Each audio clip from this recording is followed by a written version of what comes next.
버가모는 로마와 아시아를 연결하는 교통의 요지입니다.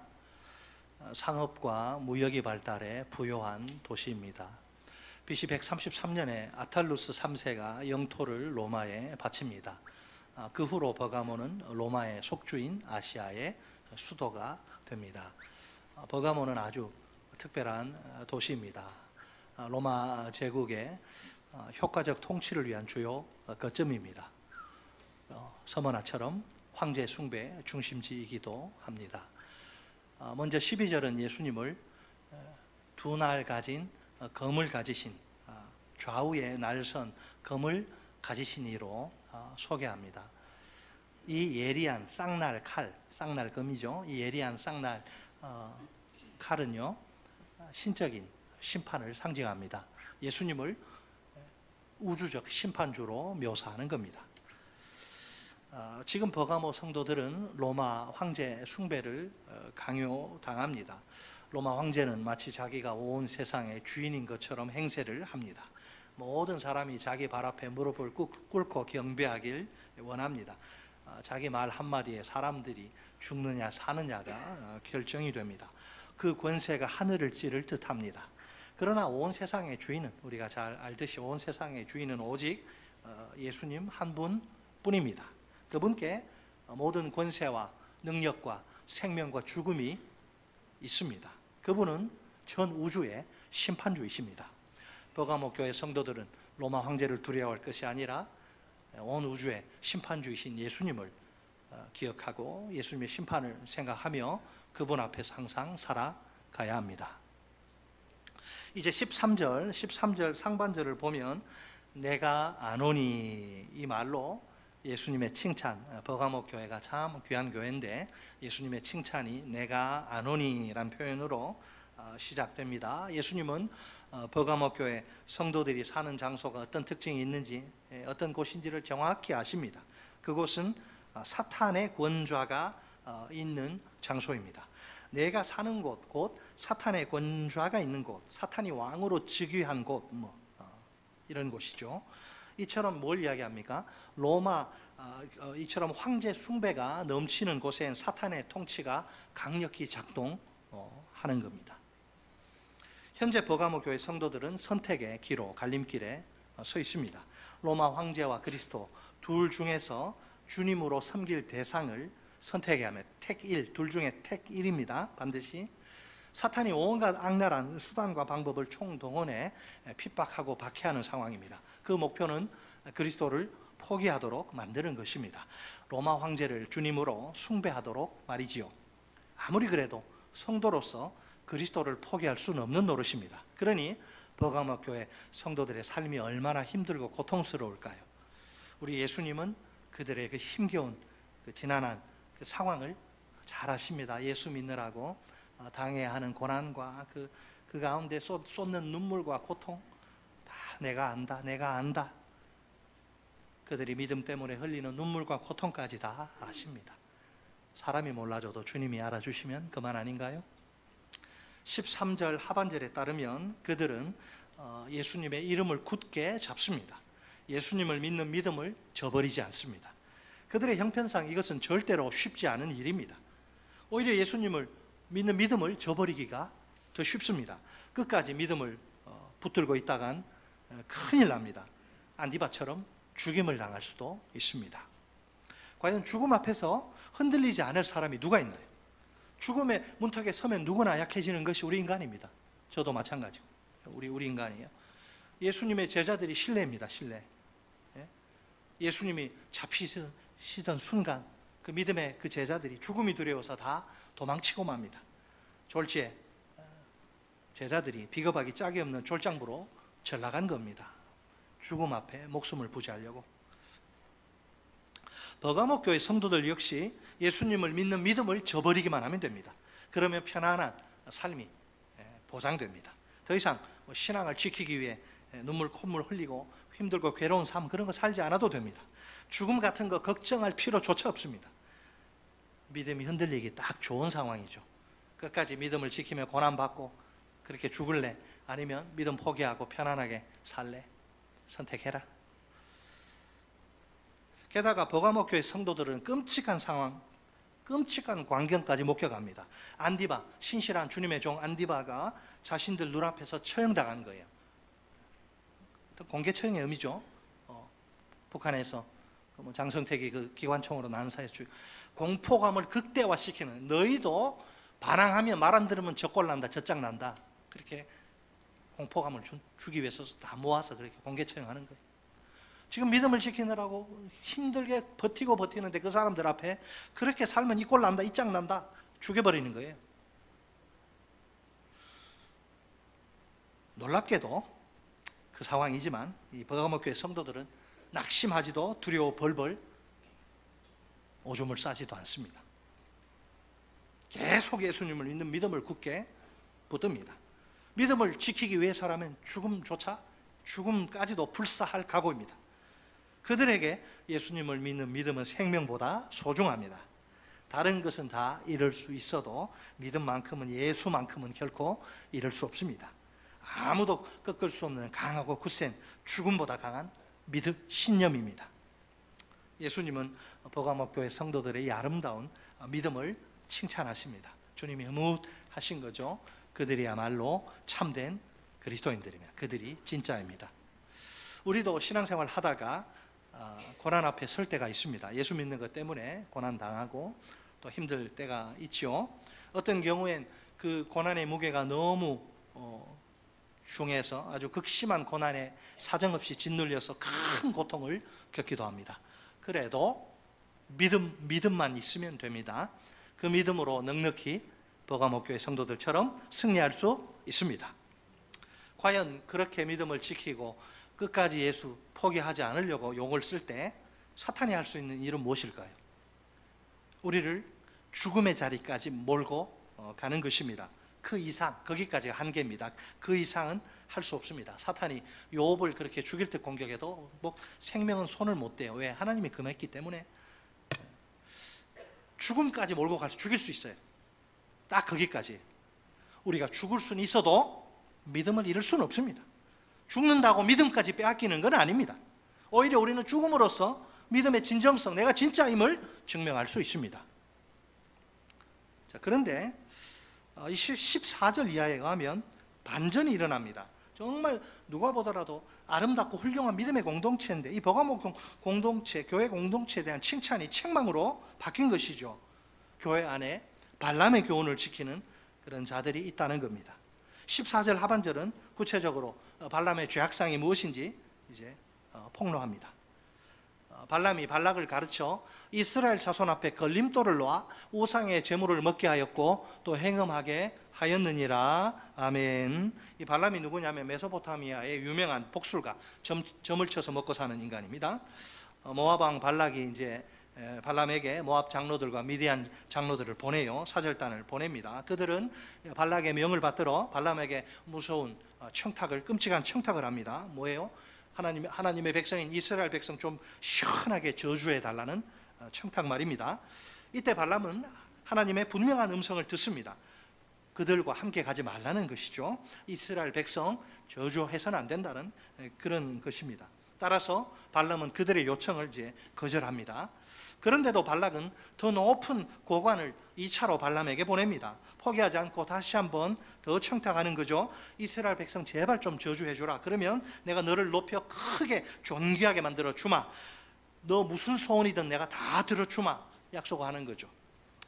부와 성공과 출세를 보장하는 겁니다. 자, 이때 하나님이 주신 건 발락이 그토록 원한 저주의 말씀이 아닙니다. 정반대로 이스라엘 백성을 향한 축복의 말씀입니다. 발람은 어쩔 수 없이 이스라엘 백성을 축복합니다. 저주하러 가서 축복합니다. 이처럼 하나님은 발락의 계획을 실패로 끝나게 하십니다. 불행히도 계략은 실패로 끝났지만 발람의 스토리는, 이야기는 여기서 끝나지 않습니다. 끝났으면 좋았을 텐데 끝나지 않아요. 나중에 발람은 발락의 끈질긴 유혹을 뿌리치지 못합니다. 불의의 삭과 성공 및 출세에 눈이 멀어버린 결과죠. 분명 자기가 직접 이스라엘 백성을 저주할 수는 없습니다. 그러자 이제 이스라엘 백성을 유혹합니다. 그들이 우상 숭배 의식에 참여해 우상의 제물을 먹게 만든 거예요. 음행의 죄를 저지르게 만든 겁니다. 이게 우상 제물 먹고 음행하는 이게 세트로 묶여 있습니다. 이게 반드시 우상 숭배 의식에 다 들어가 있어요. 마침내 발람은 이스라엘 백성을 범죄 자리에 빠뜨립니다. 그들에게 하나님의 심판이 임하게 만듭니다. 저주한 것과 똑같은 결과를 초래한, 자기 손에 더러운 거 묻히지 않고 이렇게 한 거죠. 아주 야비하죠. 도대체 왜 이스라엘 백성은, 발람은 그렇다 치고 성공과 부, 출세 여기에 눈멀어서 그렇게 한 거고, 아니 왜 이스라엘 백성은 좀 다르잖아요. 왜 이스라엘 백성은 발람의 유혹에 넘어간 걸까요? 그 유혹이 너무나 달콤하기 때문입니다. 오늘날은 어떤지 모르겠지만 그 당시 최고의 축복이 뭐냐면 다산과 번영입니다. 자식들 많이 낳고 또 잘 먹고 잘 사는, 그것을 최고로 소망했죠.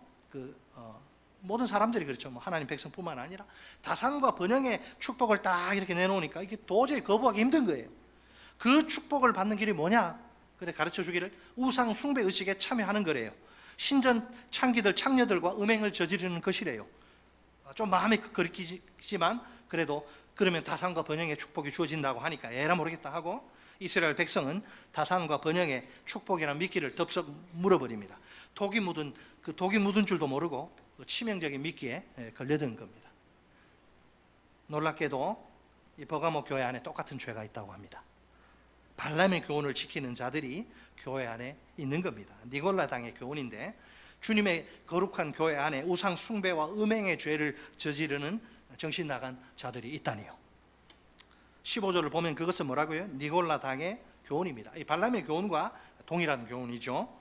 여기서 15절에 보면 이제 지키다라고 하는 이 동사, 이게 특별한데요. 이거는 어떤 대상에 대한 강한 집착을 의미합니다. 어떤 대상에 대한 강한 집착, 절대로 내가 포기할 수 없다. 이 발람의 교훈, 곧 니골라당의 교훈을 따르는 자들에 대한 비판이죠.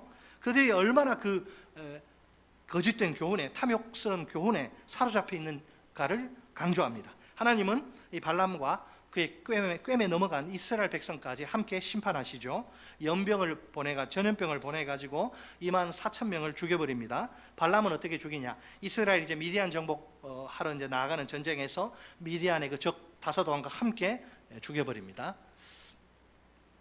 자, 그렇다면 버가모 교회 안에 침투한 이 발람의 교훈, 니골라당의 교훈이 얼마나 위험한가요? 교회 공동체 전체를 쑥대밭으로 만들고 망칠 수도 있을 만큼 심각합니다.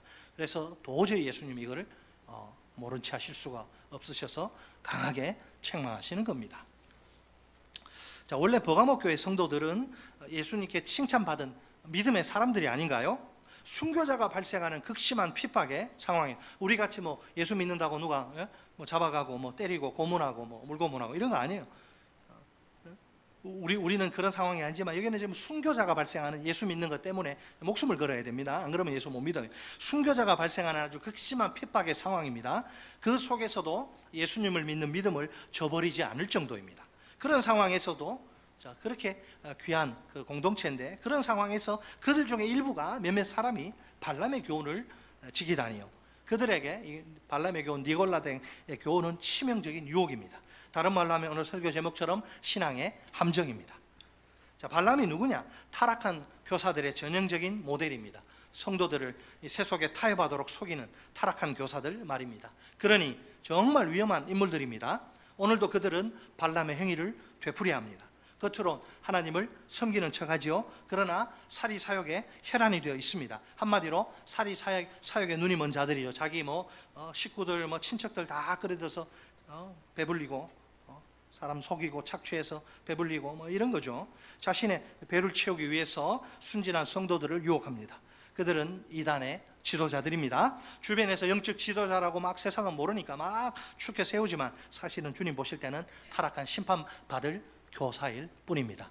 여러분, 이단을 따라가면 이단만 망하는 게 아니라 같이 망합니다. 소경이 소경을 인도하면 같이 망해요. 나중에 나 저 사람 소경인 줄 모르고 따라갔으면 통하지 않아요. 다 망합니다. 자, 발람의 계략에 휘말려서 범죄한 구약의 이스라엘 백성이죠. 그들은 그리고 또 이 신약의 1세기에 니골라당 역시 교훈에 속아가지고 범죄한 그런 버가모 교회 성도들이죠. 자, 그들은 우리의 거울이요 반면교사입니다. 자, 그들의 문제는 무엇일까요? 왜 도대체 이렇게 했을까요? 이 땅 위에서 잘 들으세요. 이 땅 위에서 풍요롭게 잘 사는 것에 대한 집착입니다.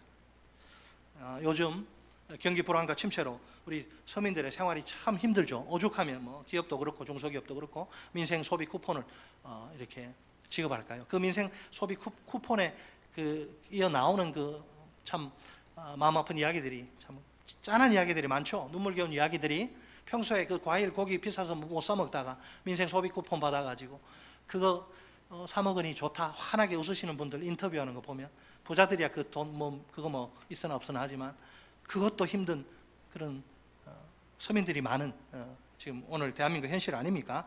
이렇게 힘든 상황일수록 우리가 더더욱 조심해요. 예수 믿는 사람들은 누구나 이 땅에서 풍족하게 잘 사는 것에 집착하면 위험합니다. 신앙의 함정에 걸려들 가능성이 매우 커요. 이런 문제로 신앙 팔아먹은 사람들이 한둘이 아닙니다. 이것이야말로 현대판 우상 숭배입니다. 꼭 손으로 만든 우상 앞에서 머리 조아리고 절하는 것만이 우상 숭배가 아닙니다. 우리를 한없이 작아지고 또 무기력해지게 만드는 것, 그것이 우상입니다. 그 앞에 벌벌 떨며 눈치 보도록 만드는 것이 우상 숭배예요. 거기에 로봇처럼 끌려가고 조종당하는 것이, 가스라이팅 당하게 하는 것이 그게 우상 숭배입니다. 자, 혹시 우리 가운데 이렇게 말하고 싶은 분은 없나요? 자본주의 사회에서 경제적 풍요를 누리며 사는 게 무슨 잘못인가요? 당연히 잘못 아니죠. 물질적으로 넉넉한 삶을 위해서 애쓰고 노력하는 거 아무 문제가 없습니다. 이왕이면 그렇게 풍족한 삶을 살면 좋겠죠. 어려운 사람 도와주고 또 선한 사업에 마음껏 드리고, 부자로 물질적으로 풍요로우면 또 좋은 데 쓸 수가 있으니까 좋은 거죠. 문제는 그런 삶에 대한 지나친 집착이에요. 그런 집착은 우상숭배로 이어지기 때문에 위험합니다. 자, 그러면 버가모 교회 성도들을 위한 예수님의 해결책은 무엇일까요? 두 가지인데요. 첫째, 예수님은 16절 상반절에서 강력한 회개를 촉구하십니다. 뭐라 그러셔요? 너저분하게 이것저것 안 붙입니다. 간단합니다. 뭐라고요? 회개하라. 딱 단어 하나 씁니다. 그러므로 회개하라. 책망의 핵심은 단순히 꿀밤 주고 회초리 때리고 단순히 욕하는 정도가 아니고, 책망의 이 포인트는 왜 책망하는지, 회개하라고 책망하는 거예요. 야단치는 거예요. 회개. 버가모 교회는 니골라당의 교훈을 받아들인 이 죄를 철저히 회개해야 합니다. 만약 그들이 회개 요청을 거절하면 어떻게 될까요? 16절 하반절에 따르면 주님의 심판이 즉시 쏟아지게 될 것입니다. 그리하지 아니하면 어떻게 한다고요? 내가 내게 어떻게 가서 속히 가서 내 입에 검으로 그들과 싸우리라. 아멘. 예수님이 적을 삼아서 싸우고자 달려드시면 누가 감당할 수 있어요? 회개를 촉구하시고, 둘째로 예수님은 17절 하반절에서 이제 종말적 약속을 주십니다. 회개는 이제 부정적인 차원이고, 긍정적인 차원에서 종말적, 이게 회개가 전부가 아니죠. 종말적 약속, 더 이제 그런 믿음의 삶을 살도록 이렇게 주마가편이라고 막 채찍질하고 더 이렇게 하기 위해서 종말의 축복의 약속을 주십니다. 17절 하반절 우리 같이 읽습니다. 시작. 이기는 그에게는 내가 감추었던 만나를 주고 또 흰 돌을 줄 터인데 그 돌 위에 새 이름을 기록한 것이 있나니 받는 자 밖에는 그 이름을 알 사람이 없느니라. 아멘. 유대적 전통이 있어서 좀 그냥 봐서는 알기 어려운데요. 예수님은 그래도 이겨라. 너희 회개하고 이기면 된다. 이기는 자에게 뭘 주세요? 감추었던 만나와 흰 돌을 약속하십니다. 본래 만나를 항아리에 담아가지고 성전의 언약궤 그 안에 이렇게 안치를 시키는데, 자, 그렇게 살다가 이방 민족의 침략으로 솔로몬 성전이 다 파괴가 되죠. 그때 예레미야가 그 언약궤를 취해서 시내산으로 가서 땅 밑에 숨겨 놓습니다. 유대인들이 믿는 걸 이야기하는 게 제가 장차, 그리고 그 사람들이 뭘 이야기하냐면 메시아가 와서 지금도 새 성전 지으려고 하래요. 지금 유대인들 장차 메시아가 와서 새 성전을 지으실 것입니다. 그곳에 메시아가 다시 언약궤를 갖다 놓으실 것입니다. 이스라엘 백성은 바로 그 마지막 때를 기대하며 살아가며 지금도 결국 감추었던 만나는 뭐냐? 마지막 때에 주어질 메시아적 잔치와 연결돼요. 그러니까 하늘의 영원한 축복에 대한 언급입니다. 다음으로 흰 돌은 뭐냐면 이긴 자들을 손을 들어주는 것, 인정하시는 걸 뜻합니다. 이긴 자들은 다 나중에 이제 막 죽고 그러잖아요. 세상의 눈으로 볼 때는 다 패배한 것처럼 보이는데 이긴 자들이죠. 그 너희가 옳다, 너희가 이긴 자들이 맞다 인정하시는데, 자, 로마 제국의 황제 숭배를 거부한 그들이죠. 그 결과 그들은 로마 정부로부터 정죄를 당합니다. 죽임은 당하고, 놀랍게도 그 정죄를 우리 주님이 완전히 뒤집어 엎어버리시는 거예요. 아니야, 주님이 너희들이야말로 의를 행한 자야, 너희들이 옳았어, 이렇게 인정하시는 겁니다. 통쾌한 반전이 아닐 수 없습니다. 예수 믿는 믿음으로 살다가 고난당하고 핍박당하고 죽임까지 당하고 세상적인 눈으로 볼 때 실패자고 낙오자 같이 보여도 우리 주님이, 정확한 심판주 되시는 주님이 정확하게 이기는 자, 너희가 의를 행하다가 너희가 끝까지 믿음 지키다 순교했으니 너희가 옳았어 인정하시면서 뭘 주신다? 흰 돌을 주신. 흰 돌에는 뭐가 있느냐? 이름이 새겨져, 흰 돌에 이름이 써 있어야 됩니다. 흰 돌에는 새 이름이 새겨져 있는데, 새 이름을 받는다, 돌을 받는다, 승리하신 예수의 이름을 받는 것입니다. 새로운 자격을 얻는다는 사실을 뜻합니다. 흰 돌에 새겨진 그 새 이름은 특별한 자격을 부여하는 거죠. 영광스러운 어린 양의 혼인잔치에 참석할 수 있는 자격이지요. 그렇다면 흰 돌은 초청장을 의미합니다. 사회 무슨 저명 인사들이 모이는 무슨 연회 이렇게 파티하면 아무나 못 갑니다. 다 그 수가 제한되어 있고 VIP 초청장을 받은 자, 입구에서 딱 그 있는 사람만 데려 보내죠. 이 자기 이름, 새 이름이 새겨진, 예수의 이름이 새겨진 돌을 이제 받아야지 우리가 마지막 날 혼인잔치에 참석할 수 있어요. 그 혼인잔치 참석을 위해서 발부된 일종의 초청장입니다. 이 초청장을 아무나 받는 게 아니라 누가 받아요? 이긴 자, 그죠? 이긴 자가 있으면 진자도 있겠죠. 진자, 믿음 중간에 예수 팔아먹고 죽지 않으려고 살아남으려고 예수 배반하고 그러면 이거는 이렇게 되지 않고, 그래도 끝까지 버티고 죽더라도 끝까지 믿음 지킨 자는 이기는 자가 되어서 흰 돌을 받고 어린 양의 그 영광스러운 혼인잔치, 그거 한 30초만 보여주면 다 예수 믿을 거예요. 얼마나 영광스러운 그 잔치에 참석할 이제 자격이 주어진다는 거죠. 오직 누가? 이기는 자들에게 이 모든 영광과 축복이 주어질 줄 믿습니다. 자, 오늘 본문이 21세기를 살아가는 우리에게 던지는 도전이 있습니다. 우리 그리스도인들은 자본주의가 고도로 발달한 이 사회에서 어떻게 살아야 하나요? 물질적 풍요를 우상으로 삼지 않으려면 어떻게 사는 게 좋을까요? 대안적 삶이 뭐냐 이 말이에요. 물질을 그렇게 집착하지 말고 그러면 적당히 살고, 그러면 어떻게 해야지 우상으로 섬기지 않고 주님이 원하시는 삶을 사느냐, 그 말이죠. 잠언 30장 7절로 9절에 기록된 아굴의 두 가지 기도가 솔루션, 해결책입니다. 같이 한번 읽습니다. 시작. 내가 두 가지 일을 주께 구하였사오니 내가 죽기 전에 내게 거절하지 마시옵소서. 곧 헛된 것과 거짓말을 내게서 멀리 하옵시며 나를 가난하게도 마옵시고 부하게도 마옵시고 오직 필요한 양식으로 나를 먹이시옵소서.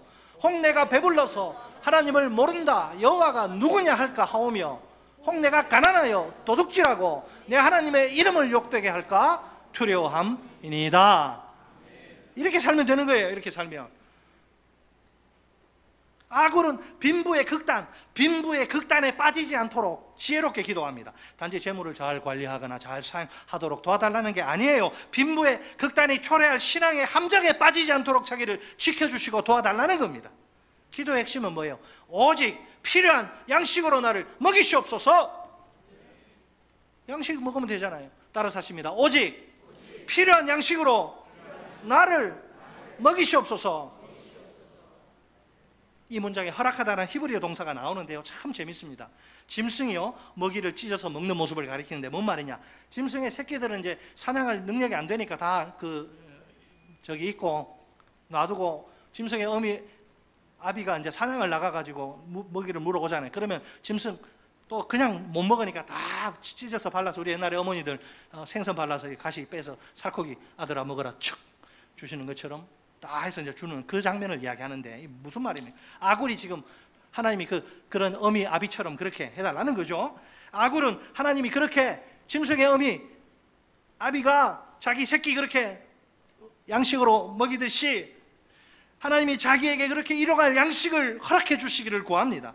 자기 생명이 전적으로 하나님의 공급에 달려있음을 표현하는 겁니다. 한 걸음 더 나아가 공급자 하나님을 온전히 전적으로 신뢰하고 의지하겠다는 뜻입니다. 솔직히 이 빈부의 두 극단이, 아굴 이야기 기도 보세요. 솔직히 빈부의 두 극단이 신앙생활에 미치는 영향은 실로 대단합니다. 오늘 본문과 관련해서 부의 위험성을 주목하는 게 좋겠죠. 사람들은 배가 부르면 교만에 빠지기 쉽습니다. 나는 하나님을 모른다, 여호와가 누구냐. 교회 다니다가 신앙생활 하다가 배에 기름 끼고 등 따뜻해지면 너 하나님 몰라, 여호와가 누구냐. 다른 말로 이렇죠. 나는 여호와께 의지할 필요 없고, 나 기도할 필요 없고, 순종할 필요 없어. 이렇게 된다는 거예요, 인간은. 자, 본질적으로 이것은 믿음의 문제죠. 신실하신 공급자 하나님을 얼마나 신뢰하고 의지하느냐의 문제 말입니다. 예수님도 주 기도문에서 제자들에게 이 믿음을 굉장히 강조하십니다. 하나님의 공급을 믿고 일용할 양식 달라고 기도하라는 것입니다. 주용할 양식, 일주일치 양식, 월용할 양식, 1개월치 양식, 연용할 1년치 양식 막 쟁여놓고 창고에 아니에요. 하루, 딱 하루 매일매일 일용할 양식을 구하라는 거예요. 하루하루 신실하신 하나님의 공급에 의지해서 살아가라는 것이죠. 매일매일 하나님의 공급을 전적으로 신뢰하며 그분께 기도하며 살라는 것이죠. 왜 오늘날 사람들이 경제적 풍요에 그토록 집착할, 누가 보더라도 저 사람 욕심 부릴 이유가 없어요. 그런데도 욕심이 끊이지 않아. 왜 오늘날 사람들이 경제적 풍요에 그토록 집착할까? 이유가 있겠죠. 여러 가지 이유가 있겠지만 제가 볼 때는 미래에 대한 불안이 주된 이유입니다. 당장 내일 일을 모르는 인생들이 아닌가요? 멀쩡한 직장에서 갑자기 해고될 수 있고 사업 망할 수 있고, 그러니 통장에 현금이 좀 이렇게 많이 쌓여 있어야 조금 안심이 되는 거예요. 또 현금이 그렇게 자기 생명과 안전을 보장하리라 믿는 겁니다. 또 그 현금이 심지어 자기 인생의 기쁨과 만족과 행복을 주리라 굳게 믿는 거죠. 과연 그럴까요? 하나님의 말씀인 성경은 우리에게 제발 속지 말라고 외칩니다. 그 대신 불편한 진실을 똑똑히 보라고 소리칩니다. 제발 환상에서 깨어나라고 외칩니다. 먼저 첫 번째 불편한 진실입니다. 통장 속 현금 액수가 내 생명과 안전을 책임지지 못합니다. 내 생명과 안전은 오직 내 인생의 주인이시오 주관자이신 하나님의 손에 달려 있습니다. 하나님이 분명히 약속하시지 않나요? 먹고 사는 문제는 하나님이 친히 책임져 주십니다. 마태복음 6장 33절 말씀 우리 같이 읽습니다. 시작. 그런즉 너희는 먼저 그의 나라와 그의 의를 구하라. 그리하면 이 모든 것을 너희에게 더하시리라. 아멘. 우선순위, 뭘 목표로 삼고 사는가? 이 조건적인 약속이죠. 그냥 다 하는 게 아니에요. 그리하면 조건을 만족시켜라. 주님이 원하는 조건은 먼저 그의 나라와 그의 하나님의 나라를 위해, 하나님의 영광을 위해, 하나님의 뜻을 위해 살라. 그러면 이 모든 거 너희 먹고 사는 문제 내가 책임지마 약속하시는 거예요. 자, 이것이 전부가 아닙니다. 그뿐 아니라 하나님이 내 안전까지 확실히 보장하십니다. 별의별 사고 참 말도 안 되는, 캠핑장 갔다가 자다가 그냥 해가서 가족이 그냥 다 매몰돼 버리고, 그래서 가지 않았겠죠. 그런 내일 사고가 날 것 같으면. 가다가 맨홀 뚜껑에 빠져 저기를 하질 않나. 싱크홀로 그냥 차가 오토바이가 빠져가지고 사람이 죽질 않나. 하나님이 내 안전까지 확실히 보장하십니다. 시편 121편 5절로 6절 말씀 같이 읽습니다. 시작. 여호와는 너를 지키시는 이시라. 여호와께서 내 오른쪽에서 내 그늘이 되시나니 낮의 해가 너를 상하게 하지 아니하며 밤의 달도 너를 해치지 아니하리로다. 아멘. 자, 이렇게 먹고 사는 문제 해결하고 또 안전 보장됐나? 그러면 다 된 건가요? 다 된 게 아닙니다. 또 뭐가 있습니다.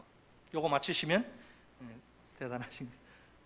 아니 뭐 다 된 거 아니에요? 먹고 사는 문제 해결해 주시고 주님이 안전까지 보장해 주세요. 그럼 뭐가 남았나요? 우리 인간에게 육체의 필요가 전부가 아니고 또 뭐가 있습니까?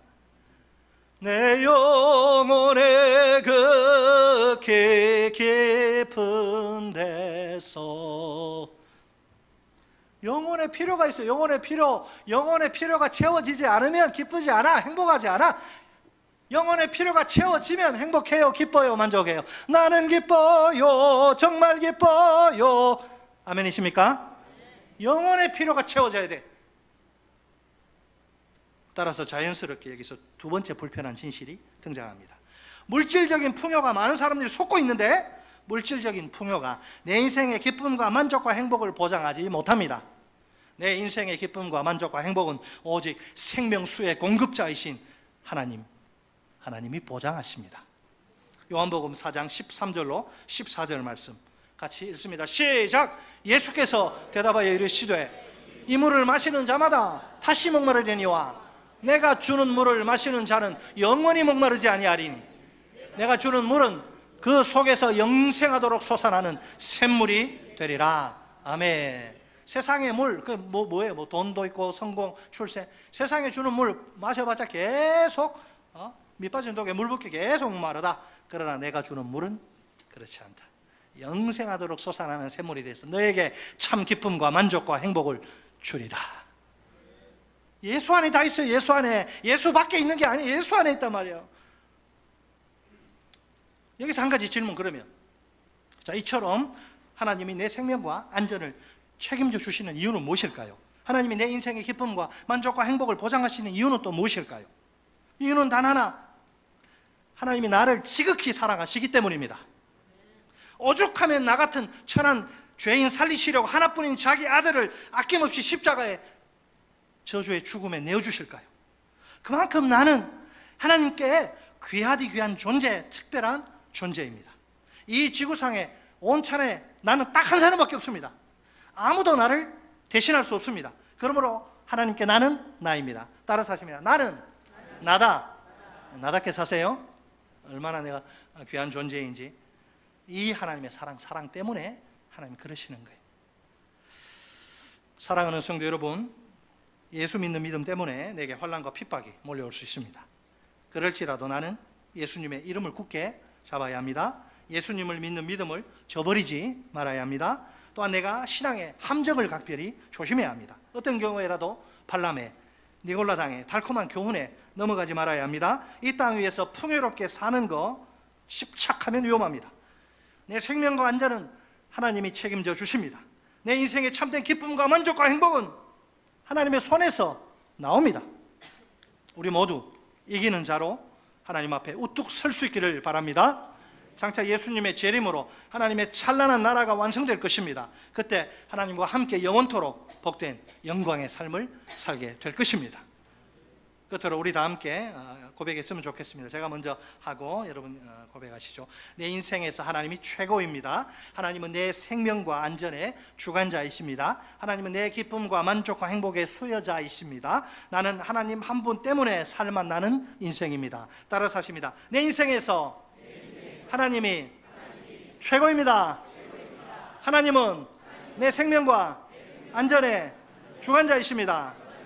하나님은 내 기쁨과 만족과 행복의 수여자이십니다. 나는 하나님 한 분 때문에 살만 나는 인생입니다. 아멘.